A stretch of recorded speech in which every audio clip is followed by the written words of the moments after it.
생각할 시간을 살짝 드리고 성경제부터 해봅시다. 개인적인 그런 감정으로 얘기해도 되나요? 아니면 요약으로? 아무거나.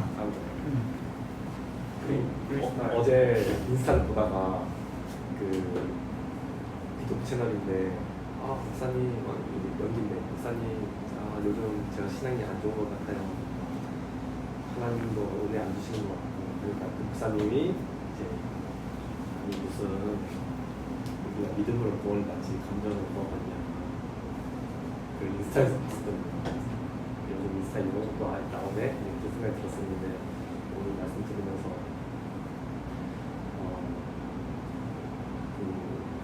그 목사님이 그 예전에 하나님이 우리를 죽으셨대라고 이제 그 경험하시던 말씀하시잖아요. 근데 그런 감정이 그 옛날 그게 생각나더라고요.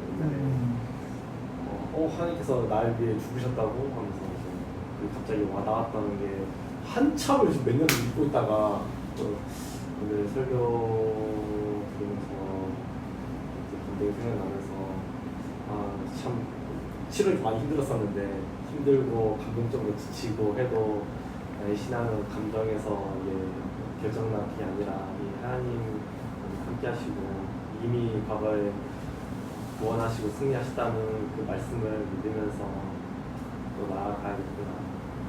그리고 이것도 조금 살았는데 그 과거의 그런 경험들이 막 별로 경험이랑 있으면 뭐 좋은 뭐 신앙이 없으면 나쁘지 않고 이런 생각 전혀 없는데 그런 경험들이 그래도 그 한 번씩 그 리와인드 하면서 생각나면서 또 내 그 감정은 그냥 그 기억들이 다 남아 있으니까 또 그거 안에서 또 좋은 양분이 되는구나 또 달려갈 수 있는 그런 생각이 좀 많이 들었었어요.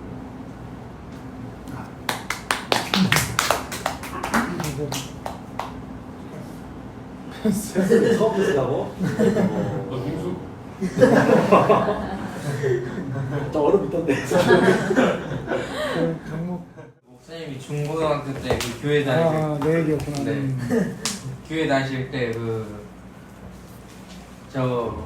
하나님이 왜 돌아가신지에 대해서 몰랐다는 게 놀랐어요. 왜 그때 몰랐는가? 네. 지식으로는 알았지, 지식으로는 알았는데 그게 뭔가 스치기 시작했다. 나도 그때 이제 친구들한테 그 얘기를 했는데 친구들이 날 이상하게 쳐다봤어. 너 그거 몰라? 그거 모르고 다니는 거야? 이런 식으로. 난 처음 이게 좀 와닿는 거야, 처음. 또 그건 내 얘기고 너 얘기는? 제 얘기. 그건 잘 모르겠어요. 너는 그러면 그 단계를 내가 얘기를 했는데 어느 정도까지 와 있는 것 같아? 아까 그 말했잖아. 외적 보르신, 내적 보르신, 칭의, 또 뭐 중생, 성화 어디까지는 가 있는 것 같아? 그게 뭔 뜻인지 잘 모르겠어요. 그런 과정 지금 어디까지 와 있는가? 한 절반 정도. 뭐의 절반? 하여튼 가고 있다. 네. 그러니까 너는 그 이미 다 믿고 알고 있는데 나는 그 몰랐다고 해서 그 놀랐다는 거지, 그지? 네. 너는 다 알고 있다는 거잖아, 그거. 되게 기분 나쁘다. 그래, 하여튼 경무이도 꾸준하게도 잘 다녀와서 또 그랬어. 사실 이렇게 나와가지고 예배를 드리는 건 나는 자, 그럼 이제 영우 형제. 저도 말씀 들으면서 아까 밥 먹기 전에 생각이 많아서 다 나가는 느낌만이 없지 않아 있긴 한데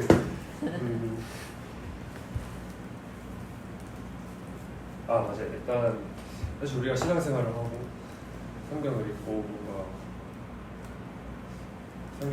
이런 신앙생활을 하다 보면 좀 눈에 보이는 뭐 증거나 뭐 결과 아니면 또 뭐 신앙적으로 뭐 아까 목사님 말씀하신 뭐 종교적인 행위 뭐 이런 것들에 좀 치중을 할 수도 있는데 오늘 목사님께서 말씀해 주셨던 것은 이제 정말 우리가 정말 참된 그리스도인인 것은 정말 또 하나님의 성령님의 영으로서 이렇게 증거가 된다. 이 성경에 그렇게 나와 있잖아요. 그래서 참 그냥 딱 그 말로 들었을 때는 굉장히 어려웠어요. 도대체 눈에 보이지 않고 이런 정말 어떻게 보면 영적인 그런 영역의 그런 것을 어떻게 증거를 하고 또 그것을 또 쫓아 계속 나아갈 수 있을 것인가 라는 생각을 하면 어려웠는데 목사님께서 중간에 말씀해주신 그 과정 부분이 참 많이 와닿았던 것 같습니다. 과정 부분을 들으면서 저도 모태 신앙이었지만 어렸을 때부터 지금까지 자라오면서 겪었던 뭐 신앙적인 생각들 또 미성숙했지만 점차 좀 성숙해 나가는 그런 과정들을 다시 돌아보면서 확실히 진짜 성령님께서 하셨구나 라는 것을 그렇게 말로 들었을 때는 정말 어렵다 생각했는데 제 삶을 돌아보니까 또 이해가 되더라고요. 그래서 또 앞으로도 계속 성장해 나갈 길에서도 항상 성령님께서 잘 인도해 주시도록 또 항상 말씀 앞에 나아가고 기도하는 것이 정말 내 삶에 꼭 필요하겠구나 라는 생각을 많이 했습니다. 또 이런 걸 느낄 수 있었던 게 워낙 그 어렸을 때 망나니처럼 지내서 또 확 와닿을 수도 있어요. 네. 그래서 너무 좋았던 시간이었습니다. 저도 어렸을 때 교회를 계속 다니기는 했는데 제가 막 성경을 막 찾아서 읽고 막 그러진 않았단 말이에요. 그래서 약간 계속 성경을 읽어야 된다라고 듣기는 했는데 막상 이게 실천이 잘 되지 않고 뭔가 내 이야기가 아닐 것 같고 이런 생각이 있었는데 요즘 들어서 이거 필사랑 암송 외우기 하면서 필사를 하고 있는데 뭔가 갑자기 마음이 뭔가 너무 좋은 거예요. 그냥 이거 쓰면서 성경을 읽는 것도 좋고 그래서 성경을 쓰다가 갑자기 혼자 막 기도하고 싶다라는 마음이 막 드는 거예요. 그래서 카페에서 그 필사를 하다가 혼자 막 기도하고 그랬는데 이러한 제 모습을 보고 이거는 내가 마음먹어서 될 수 있는 게 아니구나 라는 것을 느꼈고 내가 나를 보고 놀란 거네. 네. 스스로 기특해라 이런 거. 내가 뭐하고 내가 왜 이러지? 그래서 좀 그렇게 느껴가지고 요즘에 좀 더 성경을 더 읽어보고 싶다, 더 알아가보고 싶다라는 마음이 좀 생긴 것 같아요. 이야. 또 모르는 곳에 또 이런 또 은혜들이 또 일어나고 있네, 또 안 보이는 곳에서. 그래요.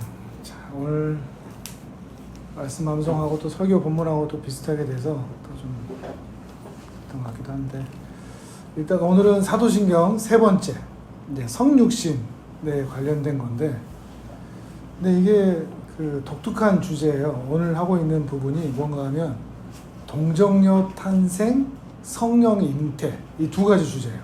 성령으로 잉태되셨다, 동정녀로 나셨다. 자, 여기서 먼저 질문 하나. 왜 이런 방식을 택하셨을까 하는 거예요. 출생에 관한 거잖아요. 성육신의 방식.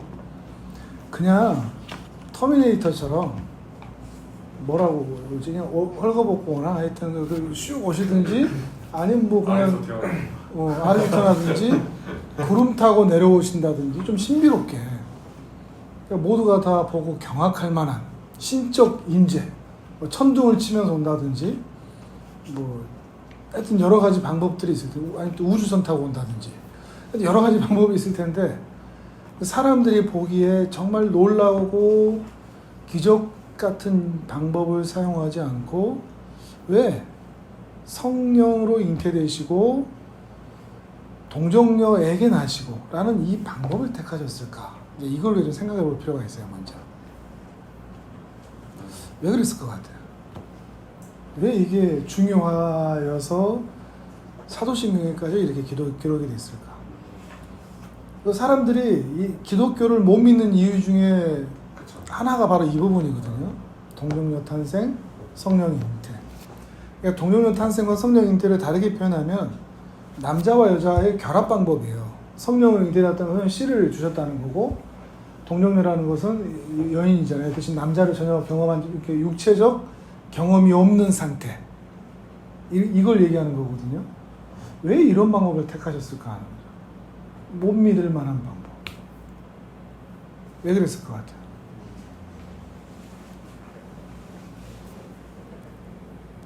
왜 이게 또 중요할까? 성령으로 잉태됐다. 약간 이렇게 성경에서 표현하잖아요. 뭐 하나님께서만 하실 수 있는 방식으로 이제 이렇게 하신 게 아닐까. 하나님만 하실 수 있는 방법 맞죠? 하나님만 하실 수 있는 방법인 것은 맞죠. 더 본질적으로 조금 더 앞으로 더 안으로 들어가서 남자는 죄의 씨앗이니까 아닐까요? 사람이 다 그렇죠. 사람이 다. 남자도 그렇지만 남자로 나오면 안 된다는 남자의 얘기잖아요. 씨니까 죄의 씨. 자, 그럼 남자에게서 났다. 그러면 남자에게서 났을 경우 성자 하나님이 어떤 존재가 돼요? 그러면 하나씩 유추를 해봐요. 남자에게서 났다. 또는 남자의 경험이 있는, 그러니까 무슨 어떤 바람 펴다 이런 차원이 아니라 이미 결혼한 부부에게서 나올 수도 있잖아요. 왜 그렇지 않았을까 하는 거죠. 이게 우연이 아니라는 얘기를 하고 있는 거예요. 의도가 있다는 거예요. 하나님의 의도. 그리고 그게 굉장히 중요한 부분을 차지해요. 왜 그럴까? 그렇게 해서 얻어지는 게 뭘까? 얻어진다. 확보되는 게 뭘까? 성육신의 차원에서. 성육신 차원에서 흠없이 태어났다. 흠없이 태어나려면 누가 흠없이 태어날 수 있어? 네, 더 본질적인 거. 근데 그 말이 맞아요. 흠없이 태어나야 돼. 왜 흠없이 태어나야 돼? 사람은 흠없이 태어날 수 있나? 없어. 그럼 흠없이 어떻게 태어나? 성자 하나님이기 때문에. 네? 성자 하나님. 성자 하나님이기 때문에. 그래서 좋은 접근이에요. 성자 하나님이기 때문에. 성자 하나님이기 때문에. 그러면 태어나시면 성자 하나님이에요? 아니에요? 하나님이요? 아니에요? 태어나셨을 때. 하나님이죠. 성자 하나님 그대로 아니면, 하나님이 이제 아들 육을 입으신 그러니까 하나님이시냐고 아니시냐고. 하나님이시죠. 진짜 맞아? 사람이잖아. 근데 하나님 육체를 입으신 하나님.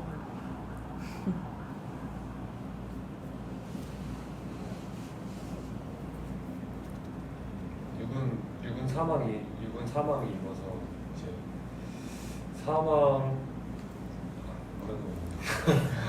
제가 이제 결과적인 얘기 드리고 육체를 입었다는 거는 내용이 좀 비슷하게 가려고는 하고 있어 지금. 그 문 입구에서 간질간질하고 있어 지금. 많이 왔어요 그래도. 하나님은 죄와 함께할 수 없는데 그 아담 범죄 이후 관계로서 아이가 생겨하는 게 죄의 모습으로서 멋있게 가기 때문에 멋있게 가지 않았을까요? 뭐라고? 멋있게? 거시기에서 거시기 하지 않았을까요? 뭐 거시기가 뭔지 나도 모르겠는데. 예수님은 부활을 하셔야 되기 때문에 그래서 부활을 하셔야 되기 때문에 좀 너무 멀리 갔네 그거는.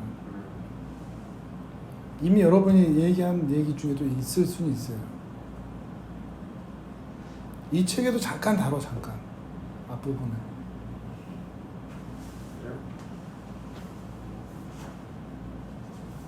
성령인데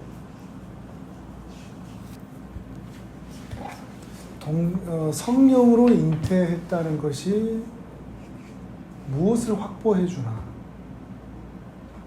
남자의 몸을 입지 않고 남자를 통해서 낳지 않고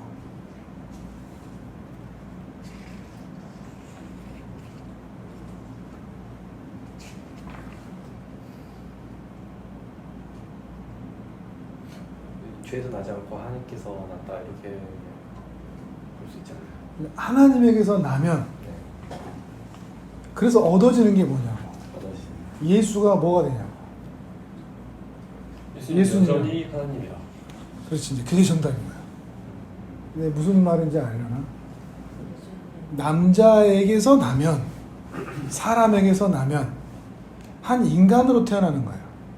인간으로 오는 거야. 이게 그 출생에 대해서 사람들이 뭐라고 하든지 말든지 하나님께서도 그 방법을 택해서 그냥 자연적인 방법을 할 수도 있지만 하나님께서는 의도적으로 성자 하나님이 이 땅에 태어나시되 완전한 하나님 그대로 존재하시기 위해서 사람의 몸을 특히 남자를 통하지 않고 성령으로 그 씨앗이 이루어지도록 심어지도록 하셨다는 거죠. 그러니까 실제로 마리아에게는 착상이라는 게 일어나는 거예요. 정자와 난자가 만나듯이 그 착상이 일어나는 거예요. 마리아의 난자를 이용하는 거죠. 근데 대신에 그 난자의 착상이 되게끔 성령님께서 그 일을 하셨다는 거예요. 다만 그 일이 일반적으로 육체를 가진 남자와 여자가 부부가 갖는 그런 성관계가 아니라 특별한 방법이라는 거죠. 근데 왜 그 일을 하셨냐? 왜 그렇게 하셨냐? 그 나신 분이 여전히 하나님이셔야 되기 때문에 그럼 더 중요한 문제. 왜 하나님이셔야 되지? 그대로 하나님이셔야 되지? 왜 하나님이시라는? 사람으로 오면 안 돼? 이건 예수님이 오신 목적과 관계돼요. 다시 부활하신 분. 그 앞에 부활 전에. 모든 죄를 아까 얘기한 거 있어. 50개인가? 흠. 흠이 없어야 되니까. 흠이 없으신 분. 흠이 없다는 건 뭘 뜻해? 예수가 뭐가 된다는 거지? 재물이지, 재물. 완벽한 재물. 사람 중에 또는 우주 중에 흠 없는 재물이 있을 수 있어 없어? 그럼 방법은 딱 하나. 누가 죽어야 돼? 신이 죽어야 돼. 신이 죽으면 돼, 안 돼? 너희는 신이 아닌 거잖아. 그러니까 신이 죽을 수 있는 존재로 사람이 되셔서 그 사람으로 완벽하게 죽기 위해서 또 완벽하게 재물이 되기 위해서 죄에 있는 사람의 몸을 택하여 나지 않고 성령으로 나심으로 예수님의 신성이라고 그래요. 신성. 하나님 되심이 그대로 유지된 상태라는 거죠. 그러니까 예수님은 어떤 상태로 죽은 거예요? 인간으로 죽은 거예요? 하나님으로 죽은 거예요? 하나님으로 죽은 거예요. 인간으로는 안 죽었나? 몸도 죽었죠. 자, 그럼 이제 반대, 이게 이제 성령 잉태라면 또 하나, 동정녀 탄생. 그러면 왜 여자는 왜 택하셨어요? 이게 이제 뭐가 될까, 그럼? 창세기에서 말이죠. 여자의 후손이. 그러니까 왜 그 여자의 후손을 택했냐고. 왜 여자의 후손에서 나게 하셨냐고. 뭔가 알긴 하는데 그 의도 앞으로 더 가야 돼. 왜 그렇게 하셨냐?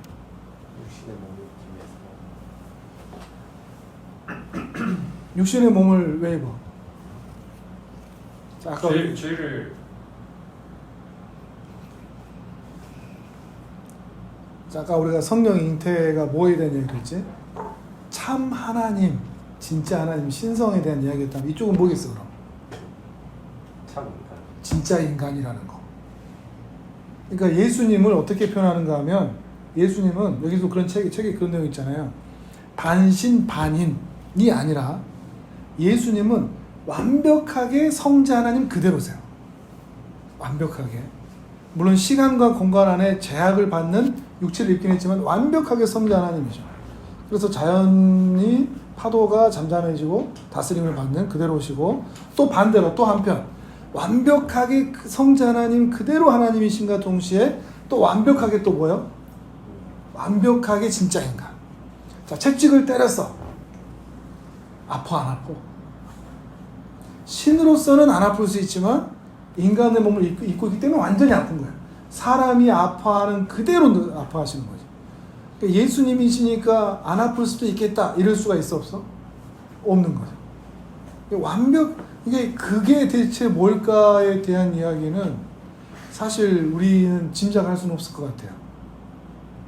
이제 그리스 로마 신화로 나오는 것처럼 반인 반신처럼 뭐 몸뚱이 위쪽은 사람이요 밑에는 뭐 이렇게 그 말, 소 뭐 이런 것들처럼 그런 식으로 반인 반신 이런 차원이 아니라 우리가 성경에서 특히 동정녀 탄생과 성령 잉태가 얘기하는 것은 예수님은 완벽하게 하나님이시고 완벽하게 사람이시다. 이 말을 하고 싶은 거예요, 사실. 그리고 다시 왜 이 방법을 택하셨다고? 쉽게 얘기하면 죽으려고. 좀 허무하지 않아? 죽으려고. 제물이 되기 위해서. 제물이 된다는 건 뭐죠? 우리 죄를 구속하기 위해서 완벽한 제물이 되기 위해서 우리 인간이 대충 봐서는 결코 알 수 없는 하늘의 방법으로 완전한 하나님이시면서 완전한 사람이 될 수 있는 방법. 그 방법으로 성령으로 잉태되시고 동정녀에게 나시는 그 방법으로 이 땅에 오셨다는 거예요. 기가 막히지 않아요? 이런 방법을 보면. 이런 얘기 좀 생각해 본 적이 있어요? 이런 거를 조금만 더 깊이 알면 하나님은 단순히 감정적인 것도 아니고 완전 논리적이고 그 누구도 이거를 이런 방법을 택하셨다고 저도 이제 이 사실을 알게 되면서 이렇게 하셨다고 이렇게까지 얼마든지 하나님은 자기 마음대로 할 수 있는 분이잖아. 그냥 하늘에서 선언만 해도 되는 거예요. 죄 용서할게. 안 죽으셔도 돼요. 근데 이 십자가 또 성육신 이거는 굉장히 놀라운 거예요. 그러니까 참 하나님이시고 참 신이시다. 또 하나가 공의와 사랑 들어봤죠, 공의. 하나님은 우리를 사랑하세요. 그러니까 우리를 용서하시기 위해서 사람이 되어 오셨죠. 근데 또 한편 공의가 있기 때문에 우리의 죄값을 치러야 돼. 공의와 사랑의 완벽한 하모니가 또 십자가고 성육신인 거예요. 대충 말로 때우지 않으셔. 공의를 실행하시기 위해서 예수는 십자가에 달으셨어. 그리고 그의 죽음으로 우리 모두가 다 죽은 게 돼서 모든 죄가 사해지도록 하셨다는 거죠. 기가 막힌 방법이에요. 보면 볼수록 알면 알수록 참 신비해요. 저도 참 많이 기도하면서 하나님 꼭 이렇게까지 하셨어야 됐어요. 이 완벽한 방법으로, 기가 막힌 방법으로. 참 놀라운 거예요. 그런 방법들이. 또 재밌어요. 또 그 다윗의 후손으로 나온다 그랬잖아요. 요셉이 다윗의 후손이에요. 다윗의 후손. 아버지, 예수님의 아버지. 근데 거기에 정혼한 상태, 결혼하지 않고 정혼한 상태가 어떤 의미일 것 같아요? 왜 그 상태에서 성령으로 잉태됐을까? 왜 그때일까 생각 안 해봤어요? 정혼한 상태. 전혀 모르는 상태도 아니고 정혼에 있는 상태. 그러니까 이제 결혼을 따지면 약혼이잖아요, 약혼. 결혼했다, 약혼했다, 전혀 모르는 남남이다. 이 세 타임에 올 수 있는데 전혀 모르던 때에 오지 않고 약혼에서 정혼에 있는 상태로 왔고 이미 결혼한 상태에 오지 않았어. 어떤 의미겠어? 어떤 차이가 있겠어? 부부지만 아직 관계를 갖지 않는. 그렇지. 부부가 됐다. 이미 결혼했다면 동정녀 탄생이 이게 될까 안 돼? 성령 잉태가 될까 안 돼? 성립이 안 되는 거죠. 만약에 이게 아니면 전혀 모르는 남남의 상태였다면 남녀시가 그냥 뭐 그럼 뭐가 안 되지 그럼? 증명? 아니 증명이라기보다 다윗의 자손이 안 되지. 맞네. 이해돼? 아, 다윗의 자손으로 올 수가 없는 거야. 다윗의 자손이 아닌 거지. 요셉이 근데 정혼이라는 것은 거의 사실혼과 마찬가지고 약혼이면서도 정혼에 있는 상태이기 때문에 다윗의 후손이 맞으면서 성령으로 잉태되고 동정녀 탄생은 나오면서 완벽하게 여자의 후손으로 오는 그 그림이 만들어지는 거죠. 딱딱하네요. 완벽하지 않아요.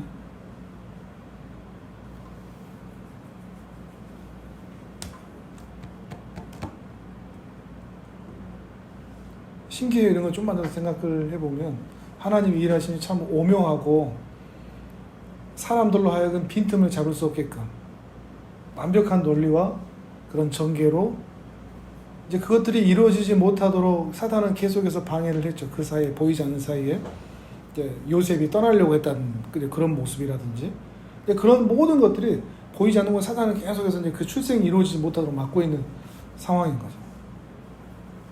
그런 상태에서 성육신하에 오셨다. 이게 이제 사도신경에서 매우 중요한 성육신 문구로 적혀 있는 거예요.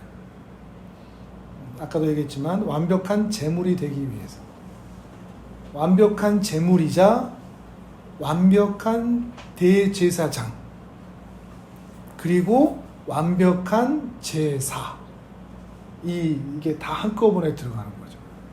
한꺼번에. 이게 이제 성육신에서 우리가 기억해야 돼. 혹시 이 상황에서 좀 궁금한 거 있어요? 뭐 질문이라든지 이해 안 되는 부분이라든지.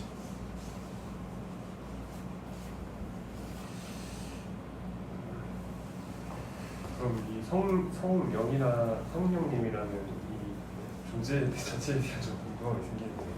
성령으로 잉태가 되었다 뭐 이런 식으로 표현하는데 그러면 성령님의 그 뭐라고 표현해야 되나? 뭐 능력 뭐 아니면 활동 잉태에 관해서 네, 뭐 활동 도대체 성령님은 어디서 어디까지 이제 하시는 건가? 하시는 일이 뭔가? 네. 모르지 뭐. 지난주에도 설명을 했지만 창세기 1장 2절에 하나님의 영은 수면 중에 운행하셨다. 이 표현이 있잖아요. 수면 중에 운행하셨다는 게 창세 그 1장 1절과 2절은 아직 창세 전이에요. 3절에 이제 빛이 있으라고 나오잖아요. 그 빛이라는 게 지금 보는 저 태양을 말하는 게 아니고 태양은 한참 후에고 이제 그 발광체라고 흔히 얘기를 해요. 우리가 보이는 그냥 몰라 그 빛이 뭔지는. 하여튼 빛이라는 것이 만들어져요. 그러면서 자연스럽게 어둠이 만들어지고 이제 시간이 진행되고 그러는데 그 전에 뭐가 있었지? 그런데 물질이 수면에 운행하신다 그랬잖아요. 뭐가 있는 거야? 물이 있는 거예요. 물. 그러니까 이제 성경을 더 연구하는 사람들은 이 물이 대체 뭔가라는 얘기를 많이 해요. 그러니까 물이라는 게 모든 태초의 근원이 되는 것이라고도 얘기를 해요. 과학적으로도 물리학적으로도 그렇고 그 물을 근데 그 물이 우리가 아는 물인지 또 다른 물질인지는 알 수는 없지만 그 물을 암탉이 병아리를 품었다. 이게 운행하시다는 거거든요. 성령이 그 물을 품었다. 이런 표현이 돼요. 근데 이 물이 이 물방울에서 작게 품었는지 아니면 이 그 창조 전의 세계가 혼돈하고 암흑과 질서, 무질서하던 세계가 그 전체를 물이라고 표현했는지는 알 수 없지만 성령님은 거기서 품고 계시는 분으로 얘기하는 거죠. 그럼 전체를 다 어떻게 보면 다 주관을 하는 그러니까 성부, 성자, 성령의 역할이 다 다른 거예요. 성부 하나님은 계획하시고 성자 하나님은 실행하시고 성령 하나님은 품으시고 그 모든 일들이 일어날 수 있다. 그 역할들의 분담이 조금은 나눠져 있는 거죠. 다 똑같이 세 분이 다 똑같은 일을 하는 것은 아니라. 근데 그 정도. 이게 품으신다는 게 그 물을 품지만 사실 우리도 품잖아요. 오늘 설교 내용들처럼 우리도 품어서 우리가 하나님의 사람으로 자라날 수 있도록 우리를 이렇게 만들어 가시는 역할들, 실제적인 역할들을 하시는 거죠. 그러니까 지금은 성부, 성자, 성령을 굳이 뗄 필요는 없지만 현재 우리 삶에서 나에게 가장 가까운 분은 차라리 성령 하나님이라고 말할 수도 있는 거예요. 그분이 나를 품으시는 거예요. 그래서 나를 이렇게 그 암탉이 병아리를 부화시켜서 그 태어나게 하듯 알을 깨게 나오게 하듯 나를 그렇게 이끄시고 도우시는 분. 근데 우리는 자꾸만 이거를 어디로 가? 성령 그러면 은사로 가버리잖아요. 은사. 네, 신비주의로 많이 가버리죠. 그 역할만 하는 것처럼. 근데 그거는 굉장히 작은 한 일부분일 뿐이고 더 중요한 것은 한 영혼을 태어나게 하고 만들어주는 역할. 그 역할을 성령님께서 보이지 않는 곳에서 항상 하고 계신다는 거죠. 그러니까 여기서도 그 내용이 있던데 덮으심, 성령 하나님의 덮으심. 그게 이제 그런 의미하고 연결이 되는 거예요. 덮으시는 거. 그러니까 마리아도 덮으셨다 이렇게 표현을 육체적 관계를 훨씬 뛰어넘는. 그러니까 실제로 어떤 사람들은 이런 거를 통해서 성령 하나님이 잠시 사람으로 변화되셔서 성관계를 하시고 낫다 이렇게 얘기하는 이단들도 있어요. 없겠어? 있지 다. 우리가 생각하는 것 이상으로. 왜냐하면 그렇게 해야 이성적이니까. 그렇게 납득이 되니까. 납득이 되니까. 그런 어떤 방법을 택하셨을 것이다. 이렇게 얘기를 하는 사람은 거죠. 근데 우리는 그런 신비적인 면을 우리는 믿는 거죠. 우리는 하나님의 일하심에 대해서. 성령 하나님이 그런 역할들을 지금도 하고 계신다. 성육신에서 제일 중요하게 이해될 것은 바로 이 부분인 거예요. 그리고 그것이 전부 다 제물로 십자가로 연결되어 있다는 거. 십자가. 그 창세기 3장에서 그 여자의 후손 아까 얘기를 했는데 설교 이제 들은 적이 있는데 여자의 후손. 저요? 자, 아담이 죄를 지었어요. 하와가 옆에 있었고 또 뱀이 죄를 지었는데 하나님께서 아담과 하와와 뱀이 있을 때 나타나셔서 뱀에게 저주를 내리셔요. 그게 약간 말한 여자의 후손이에요. 그게 이제 창세기 3장 15절 한번 찾아봐요. 창세기 3장 15절.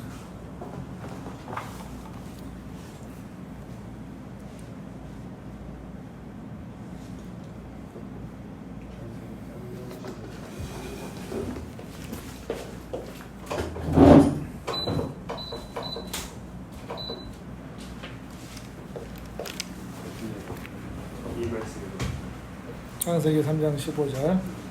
자, 찾은 대로 같이 읽어봅시다. 시작. 내가 너로 여자와 원수가 되게 하고 내 후손도 여자의 후손과 원수가 되게 하니 여자의 후손은 내 머리를 상하게 할 것이요 너는 그의 발꿈치를 상하게 할 것이니라 하시고. 여기서 너는 누구겠어? 뱀이죠, 뱀. 네. 사단이에요, 사단. 사단하고 뱀하고 가장 좀 강교하다라는 그 특성에서 맞아서 연결이 된 것 같아요. 사단은 영적인 존재이기 때문에 아담과 하와가 알아차리지 못했을 확률이 크기 때문에 육적 존재인 땅에 있는 짐승들 중에 하나를 택한 것 같아요.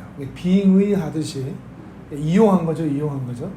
그래서 뱀하고 특성이 강교함으로 이게 연결이 돼서 뱀을 통해서 아마도 뱀은 그 전에 아담과 하와하고 교제가 충분히 있었을 거예요. 난데없이 처음 딱 만난 게 아니라 그 전에 좀 알다가 이제 사단과 같은 역할들을 하면서 하는데 일단은 이제 그런 상황들에서 그 죄를 지은 이후에 이제 하나님께서 사단에게 뱀에게 너는 여자의 후손과 원수가 된다 그러죠. 실제로 성경의 역사는 여자의 후손과 뱀의 후손의 싸움의 연속이에요. 이제 조금만 영적으로 그 성경의 흐름을 쭉 보면 계속해서 여자의 후손과 뱀의 후손이 어떻게 싸움이 이루어지고 있는가를 볼 수가 있어요. 실제로 이제 창세기 5장에 보면 아담의 족보 뭐 이런 것들을 쭉 본다든지 해도 이제 그런 싸움들이 계속 나타나게 되는데, 그러면서 여자의 후손이 너의 머리를 상하게 하고 너는 여자의 후손의 발꿈치를 상하게 한다. 자, 뭐가 더 치명적이죠? 머리죠. 사단의 머리가 깨지는 날이 오는데, 사단의 머리가 깨지는 날 여자의 후손은 뭘 다쳐?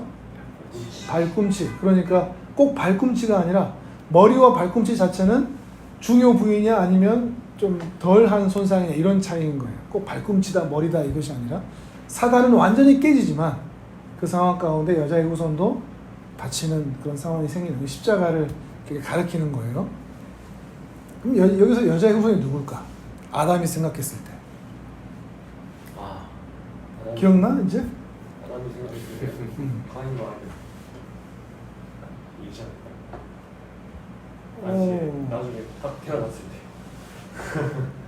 태어났을 때. 태어나기 전부터 생각했지. 전부터. 자, 좀 굉장히 내가 이 질문을 던졌을 때 가인과 아벨이지 않을까요? 라는 대답을 난 처음 들어봤어. 그래요? 대부분 어디로 가버려? 그럼 예수님으로 바로 가거든. 너무 이게 여자의 후손 그러면 예수님 이게 너무 이게 빨리 가기 때문에 적어도 아담의 입장에서는 가인과 아벨도 아직은 아니고 아직 출산도 해본 경험이 없잖아. 그잖아요. 자기가 인류의 최초니까 출산을 해본 경험도 없고 아이를 모르겠어요. 성관계나 이런 게 있었을지는 모르겠지만 아이가 어떻게 출생된다, 어떻게 난다 이런 것도 몰랐을 거란 말이에요. 근데 여자의 후손이 뱀의 머리를 상하게 한다라는 단서는 내가 사랑하는 아내와 동침하여 아이를 갖게 되면 여자의 뱀의 후손, 그 사단을 깨트리는 어떤 일이 발생하지 않을까, 이것을 기대하게 된 거죠.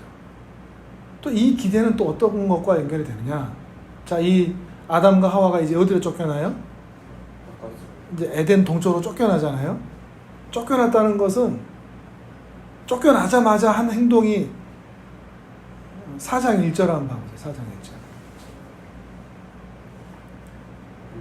쫓겨나자 한 행동이 뭐야? 동침을 동침한. 왜 동침했겠어? 여자의 후손 낳으려고. 그 말은 아담이 뭘 믿었다?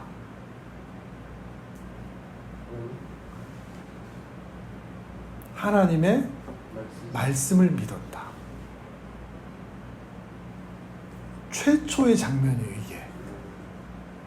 우리는 보통 로마서 5장이나 로마서 이야기를 들으면서 죄가 들어온 아담, 그러니까 아담은 나쁜 놈, 구원받지 못할 사람, 이런 식으로 생각하기 쉬운데 인류의 적처럼 생각하기 쉽잖아요. 근데 분명히 아담에게도 그런 잘못이 분명히 있어요. 근데 그 실수 이후에 아담이 한 행동은 뭔가 하면 하나님께서 자기에게 하신 말씀도 아니고 사단에게 하신 그 말씀 하나, 여자의 후손, 그게 뭔지 몰라. 그게 그리스도인지 그 후손이 나오면 어떤 일이 생기는지 아무것도 몰라. 근데 하나님이 말씀하셨기 때문에 그 말씀을 믿은 거예요. 그래서 4장 1절 쫓겨나자마자 뭘 했다고? 동침했다고. 그리고 사단으로 인하여 깨졌던 아담이 제일 큰 소원이 뭘 것 같아요? 다시 에덴으로 그치. 거기에 누가 계십니까? 하나님이 계십니까? 아담에게 하나님은 누구야? 아버지. 앞만 하지 말고 아빠지, 아빠. 그러니까 단순히 보고 있는데 마치 앞만 하고 자신없게 딱 그게 보였어. 그러니까 우리는 단순히 아담이 죄를 지었다, 불순종했다 이것만 생각할 게 아니라 아담이 말씀을 듣고 동침했던 그 내면에는 다시 하나님 아버지에게 돌아가고 싶은 그 마음이 포함되어 있는 거죠. 단순히 애만 낳고 잘 살자 이게 아니라는 말이죠. 이해가 돼요? 이해가 돼요? 그래서 이제 추측인데 아담이 가인을 낳고 출생했잖아요. 등남했다 그러잖아요. 기뻐하는 표정이 있죠. 그럼 뭘 해왔을까? 아니 아담이 가인을 낳았어. 뭐 했을까? 이제 기억났어요. 이제 기억났어. 이제 기억났어. 세례는 돌아왔어요. 근데 바로 3장 제일 뒤에 뭐 어떻게 돼 있어? 아, 지키고 있다고. 두루 도는 화영검 불칼과 천사들이 에덴으로 못 들어오도록 막고 있어. 왜 못 들어오게 하셨을까? 하나님 너무하신 거 아니야? 그 말씀이 이루어져야니까. 무슨 말씀? 예수니까 연결. 그거 다 봐주시면 되잖아. 그러네요. 예수님과 연결돼야 되는 거하고 맞는데 예수님과 연결돼서 뭐가 해결돼야 돼? 주의 문제가. 그치, 죄 문제가 해결돼야 돼. 죄 문제가 해결되지 않은 상태로 돌아오면 다시 이 사람들은 죄 문제가 해결될 가능성이 없게 되는 거죠. 그래서 막아놓으신 거예요. 매정하게 막아버린 게 아니라 죄 문제 해결, 여자의 후손을 통해서 죄 문제를 해결하고 돌아오는. 그래서 요한계시록 제일 마지막은 새 에덴이 나오잖아요. 새 예루살렘. 새 에덴이 나오는 거예요. 생명나무가 있는. 그것으로 다시 돌아가는. 나중에 다시 돌아가는 거예요. 근데 현실은 어떻게 됐어? 에덴으로 가보려고 하는데 막혀 있잖아요. 가인 동생이 누구죠? 아벨. 아벨의 뜻이 뭔지 알아? 아벨이 전도서. 지혜. 전도서. 전도서의 핵심 단어. 순종. 아벨이 예배. 그제 정색이었는데 기억이 안 나요. 헛되고 모든 것이 헛되도다. 헛됨. 허무. 허무. 아벨 뜻이 허무예요. 허무. 이상하지 않아? 오. 왜 허물까? 왜 허무지? 왜 허물까? 아, 허무하게 죽어서. 왜 허물까? 허무하다. 이름은 그 자식에 대한 예언이야? 아니면 그 부모의 현재의 마음의 상태일 것 같아? 이름은 근데 많은 걸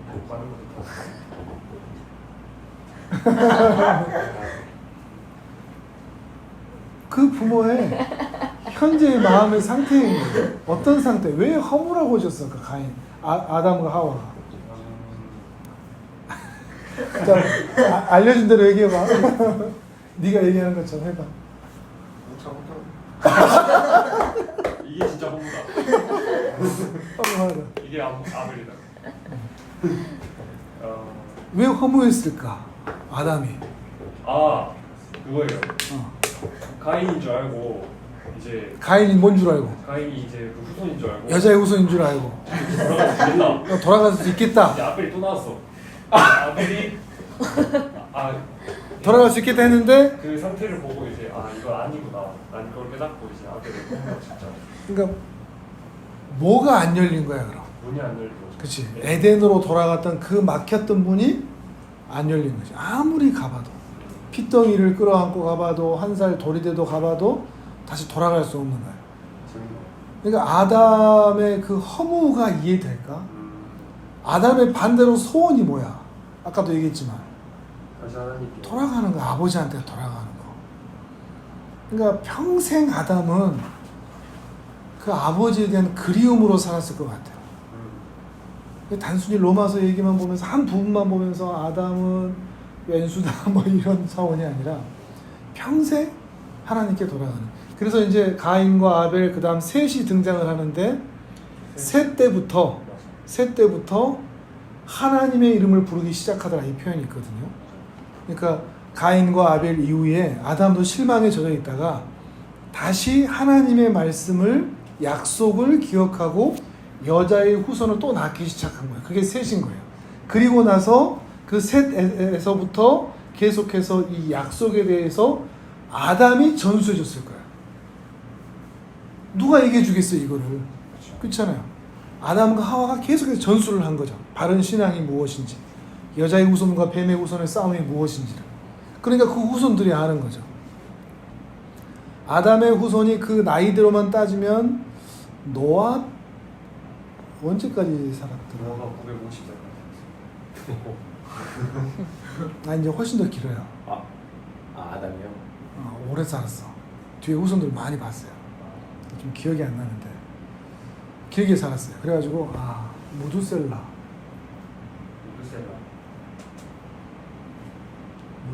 기억이 안 나네. 노아 아빠가 무두셀라거든요. 무두셀라가 969세까지 살았는데 969세 무두셀라가 죽은 해가 노아 홍수가 난 해예요. 무두셀라 이름이 뜻이 그거거든. 이 사람이 죽을 때 세상이 망한다. 그게 이제 홍수 날짜하고 딱 맞아요. 이제 이름 그대로 된 거예요. 하여튼 그 즈음까지 아담이 살아서 그 후손들에게 계속해서 이 이야기를 전해줬을 거라는 거예요. 그러니까 성경이 이렇게 완벽하게 존재할 수 있는 이유가 구전이긴 하지만 그 최초 인류가 오래 살아서 그 후손들에게 대대로, 그러니까 할아버지가 아들에게, 아들이 손자가 그 손자에게 얘기한 것이 아니라 아담이 계속해서 수많은 대 흐르는 가운데서 이 이야기를 꾸준하게 해줬기 때문에 더 분명히 남을 수 있었다는 거죠. 근데 창세기 역사가 이제 이렇게까지 이어지는 거죠. 근데 여자의 후손이 계속해서 태어나지만 이게 없는 거예요. 그러다가 이제 그 여자의 후손이 성령으로 잉태함과 연결이 돼서 예수 그리스도로 태어나시게 되는 거죠. 그 여기까지 흘러오는 거죠. 재밌죠? 이렇게 보면 성경이 다 이렇게 서로 연결돼요. 그러니까 단순하게 성경이 그냥 하나님이 세상을 만들었다, 인간이 죄를 지었다, 근데 십자가에서 죽으시고 이렇게 하는 방법으로 했다, 뭐 이렇게 단순하게 만들어진 게 아니라 처음부터까지 다 꿰매져 있는 거예요. 단순한 이유들이 없어. 그냥 나온 얘기가 없어. 전부 다 처음부터 끝까지 처음 있었던 죄의 문제들을 완전히 해결하기 위한 방법으로 가장 논리적이고 가장 바른 방법으로 또 하나님다운 방법으로 공의와 사랑이 함께 나타나는 방법으로 이 십자가의 사건이 이루어졌다는 거죠. 그게 오늘부터 2020여 년 정도 전에 이 땅에서 있었던 예수 그리스도의 탄생이라는 거죠. 조금 더 성경이 좀 와닿나요? 이런 얘기를 들으면 맹목적으로 듣기 쉽잖아. 그냥 옛날 그 신화처럼 듣기 쉽고 좀 폭넓어지죠. 성경을 이해하는 게. 이제 학비를 좀 내야 되겠어. 학원도 이렇게 계란이라도 이거 내가 내는 건데 명강이네요, 명강. 밥도 내가 샀는데.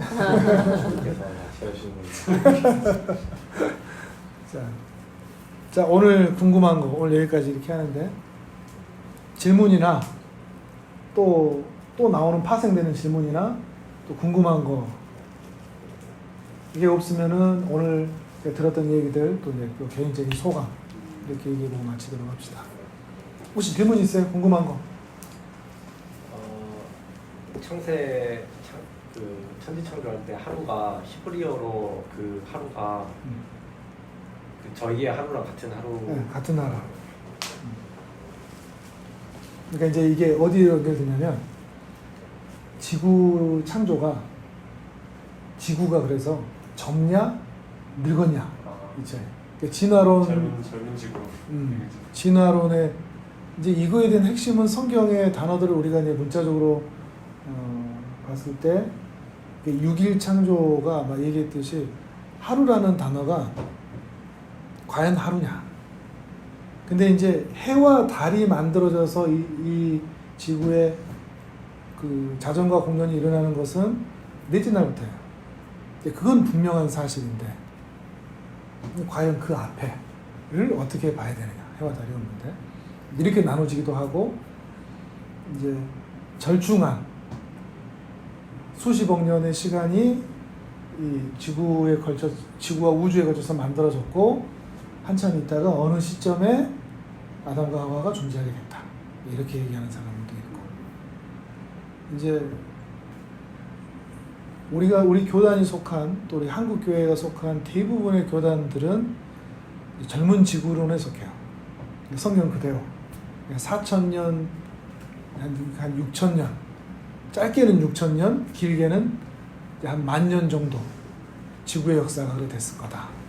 우주의 역사. 이제 그렇게 얘기를 해요. 근데 그거는 사실 뭐 알 수가 없고. 그리고 이제 그 화석이나 이런 거를 통해서 그게 이제 몇십억 년이 됐냐 하는데, 이 화석을 이제 다시 검사를 할 때, 검사를 하면 이제 검사치를 계산 수치를 넣잖아요. 근데 이걸 어떻게 하느냐에 따라서 연대수가 달라져요. 빠른 연대가 나오기도 하고 긴 연대가 나오기도 해요. 그리고 이제 그 그랜드 캐니언이나 이런 데 보면 이게 그 층이 있잖아요. 단층. 근데 이런 걸 보면 더 많은 시간이 흘렀을 것이다 라고 생각을 하는데, 우리 교단에서 들으면 저 같은 사람은 퇴출될 수 있는데 저는 좀 약간 절충안을 따라도 되지 않을까. 꼭 거기에 목숨 낼 필요가 있을까. 그러니까 저는 개인적으로는 이제 4일부터는 분명한 하루가 맞지만 그 앞에는 훨씬 더 긴 시간이 있을 수도 있겠다. 저는 생각을 해요. 그리고 공룡 얘기를 또 많이 하는데, 공룡의 연대와 우리 사람의 연대가 달라요. 공룡은 훨씬 전이야. 그러니까 우리가 만약에 이 창세기를 따지면 기원전 4,000년이거든요. 기원전 4,000년. 아담이 태어난 게 쭉 따라갔을 때 그 족보가 그냥 중간에 빠지는 사람 없이 그대로 든다고 하면 기원전 4,000년인데, 공룡은 훨씬 더 그 전 세대예요. 전이에요, 전. 그러니까 사람이 태어나기 창조되기 훨씬 이전에 공룡이 존재했던 거죠. 그러니까 공룡이 존재하는데 사람은 어떻게 살았냐 이럴 수가 없는 거예요. 역사적으로 따진다면. 창조과학에서 나오는 건데 연대가 아예 틀려요.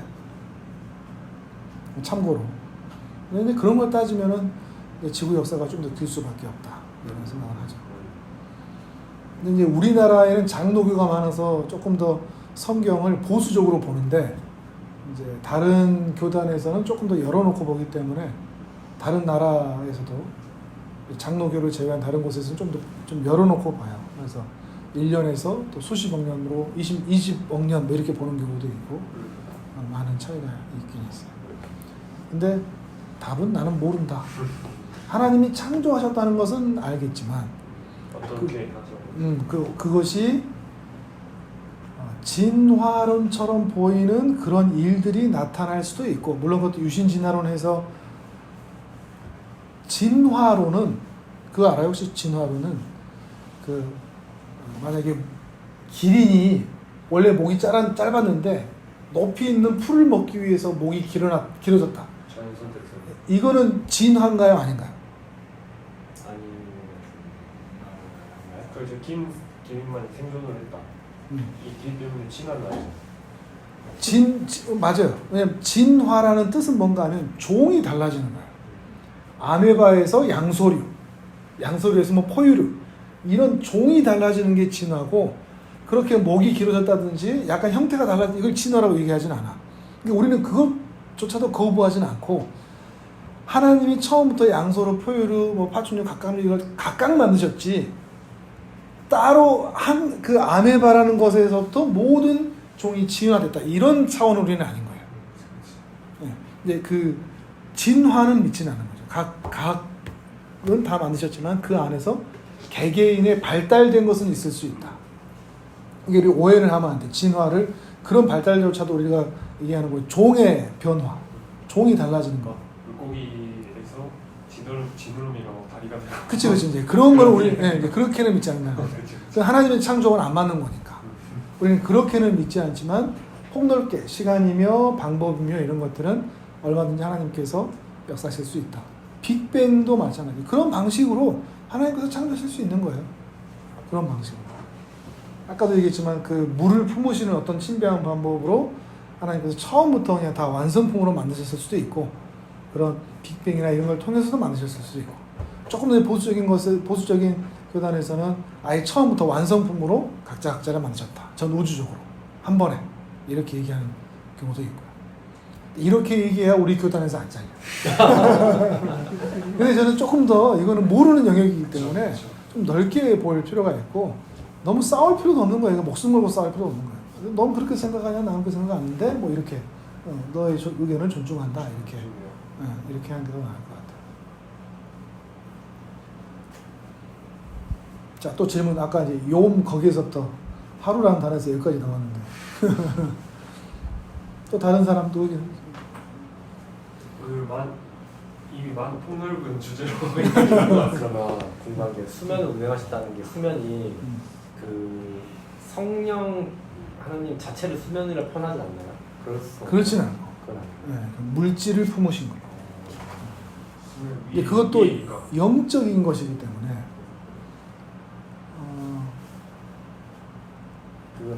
아니 이게 성령 하나님은 영적이고 수면은 물질적인 거죠. 다르죠. 그러니까 창세기 1장 1절 한번 마지막 이제 이 얘기만 할게요. 창세기 1장 1절만 태초 봐요. 하나님 천지를 창조하시는 태초에 하나님이 천지를 창조하시는가 돼 있죠. 근데 이제 이게 우리나라 말로 돼 있어도 그렇지 영어로 보면 어떻게 돼 있냐면 더 비기니 뒤쪽이 뭐라고 돼 있어?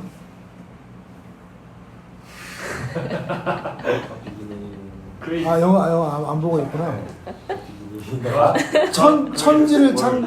천지라고 얘기하잖아요. 태초에 하나님이 천지를 창조하셨다고 그랬잖아요. 우리는 천지가 묶여 있잖아. 네. 근데 영어로 어떻게 돼 있냐면 하늘과 땅. 더 하늘 더 땅 돼 있어요. 더 하는 게 The 전부- sky, the 저- earth. 해븐인지 모르겠어. 약간 해븐일 거야. 그러니까 여기서 그 하늘과 그 땅을 만드셨다라고 돼 있어요. 그리고 2절은 어떻게 되냐면 그 땅은이라고 돼 있어. 그 땅은. 그러면은 뭘 얘기하고 있는 거야? 창세기는 땅에 대한 얘기를 하고 있는 거예요. 이게 이해가 되려나? 태초에 하나님이 그 하늘과 그 땅을 만드셨습니다. 그래서 여기서 그 하늘은 이 우주, 스카이적인 우주의 개념이 아니라 영적인 해분을 말하는 거예요. 영적인 세계. 그것도 새로운 문제. 근데 그게 히브리어로 나와 있는 거니까 영어로도 봐도 그래요. 그리고 2절은 그 땅, the earth에서 그 땅은 the earth is 이렇게 나가는 거예요. 그러니까 2절은 뭐에 대한 얘기인 거예요? 2절 이하는 전부 다 그 땅에 대한 얘기를 하거든요. 우주적인 이야기. 이게 더 정확하게는 영적 세계와 물질 세계를 만드셨다. 이게 이제 1장 1절인 거예요. 그리고 물질 세계는 이러하다로 시작하면서 그 수면이 그러니까 그 물질 세계를 의미하는 거예요. 물질의 기본 단위. 그 물질을 영이신 하나님께서 품으셨다. 이렇게 되는 거죠. 아주 흥미롭네요. 운행한다는 게 그러면 히브리어 보면 품다. 품었다. 덮으셨다. 품었다. 성령님께서 덮으셨다는 것도 이거를 굉장히 크게 봐야 되는데 아니 뭐 하나만 나오면 막 줄줄이 나오니까 이게 덮었다는 것도 하나님이 나를 덮었다 이것도 마리아를 덮었다 이것도 그러니까 마리아에게 보자기처럼 씌워졌다는 게 아니라 덮었다는 거는 이미 성령 하나님이 그 크심으로 온 우주를 다 덮고 계시는 거예요. 그게 덮으심이야. 근데 우리는 어떻게 생각하냐면 분신술처럼 생각해. 나를 덮으시고 너를 덮으시고 우리를 덮으시고 개인적으로 생각하는 거지. 근데 덮으셨다는 거는 이미 성령님께서는 온 우주를 그 크심으로 덮고 계시는 거예요. 안 덮고 계시는 존재가 없는 거죠. 물론 내주하시는 사람은 신자에게만이지만 성령님이 내주하시는 신자에게만이지만 모든 만물과 존재에게 다 덮고 계시는 거죠. 그게 덮으셨다. 이해가 돼요. 경목이 한결이 좀 따라오고 있어? 이해돼?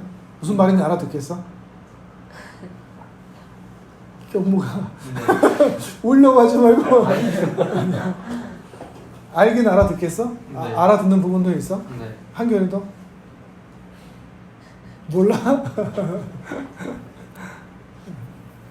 자 여기서 이제 그러면 이제 더 질문 안 받을게요 이제 안 받았다가 또 막 퍼지니까 이번에는 반대로 이제 봅시다. 오늘 뭐 느꼈던 거 생각했던 거 있으면 그렇게 얘기하고 마치도록 하겠습니다. 난 죄의 문제를 해결하기 위해서 완전한 제물로 오신 그래서 정말 완벽한 사랑을 느꼈고 그리고 그 사랑이 느껴지는 거지. 그 말을 들었을 아벨의 뜻이 허무라는 거를 오늘 처음 알게 됐는데 뭔가 그 아담의 그 아빠를 향한 사랑, 돌아가고 싶다, 그리움. 그리움 뭐 이런 게 너무 잘 느껴져서 안타깝기도 하고 그랬습니다. 오늘 우리도 똑같이 그 그리움을 가질 수 있는 거예요. 그 손영원 목사님의 그 노래에 있는데 서쪽 먼 하늘 구름만 봐도 내 주님 오실까 뭐 그거 있는데 주님 고대 가라고 그게 있어요. 구름만 하나 봐도 주님 다시 오시지 않을까 이런 그게 이제 그런 마음들인 거죠. 지금 이제 초회자매가 얘기하는 것들이 이제 나중에 하늘 좀 보면서 예쁜데 이렇게만 하지 말고 언젠가 오실까 이런 생각 해보는 것도 괜찮아요. 다수를 그렇게 오면 주님 언제 오실까요? 이런 사람들이 깜짝 놀라가지고 전청이야 무슨 일이지? 너희 교회 이단이냐 막 이러면서 아 진짜 하늘 예쁘다 이게 아니고 주님 먼저 언제 오시. 오실까요? 그렇게 너 시작을 하는 거지. 안 하면 마음이 이해가 너무 와닿습니다. 아벨이 히브리어로는 헤벨이에요. 헤벨. 원래 이름이 헤벨. 그 전도서에서 헛되다 이것도 헤벨이라는 뜻이고 수증기라는 뜻이에요. 허우하면 수증기 다 사라지잖아. 입에서 나오지만. 그게 이제 헤벨이에요. 허무하다는 뜻. 공허하다. 자, 형우 형제. 저는 항상 매주 재밌고 흥미로운 주제들 성경에 대해서 성경이 얼마나 대단한가라는 걸 다시금 느끼게 되었고 또 성령님 존재에 대한 그 궁금증이 계속 있었는데 좀 많이 해소가 된 것 같아서 너무 좋고요. 그래서 항상 성령님께서 얼마나 크시고 항상 우리를 이렇게 그 단어가 많이 와닿았어요. 덮으시고 계신다. 온 세상을 덮으시고 계시는 그 성령님께 정말 감사한 마음도 들고 또 그런 이야기를 들으니까 또 마음도 더 평안이 있는 것 같고 앞으로 또 계속 나아갈 또 힘도 얻는 것 같고 그래서 좋았던 시간이었습니다. 저는 패스하겠습니다. 이때다 싶어서. 자, 한결. 지금 이 모임 전에는 하나님을 그냥 인간 말고 사람들 다 믿는 신이라고 생각했는데 이 모임 자리에 있으니까 하나님이 신도 맞지만 인간이기도 하고 우리랑 같이 앞으로 느낄 수 있는 하나님이랑 예수님. 성령 하나님 잃어버리면 안 되고 예수님에게만 적용되는 거야. 그거는 예수님에게만. 그래. 이렇게 알아가고 있다는 게 좋습니다. 참 지금 많은 고민과 선택의 기로에 있는 상황인데 그걸 어떻게 할지도 진짜 전혀 알지 못하는 상황이지만 하나님께서 놀랍게 계획하시고 나가셨던 것처럼 제 안에서도 그게 이뤄나가시면 좋겠다라는 생각이 좀 많이 들었네요.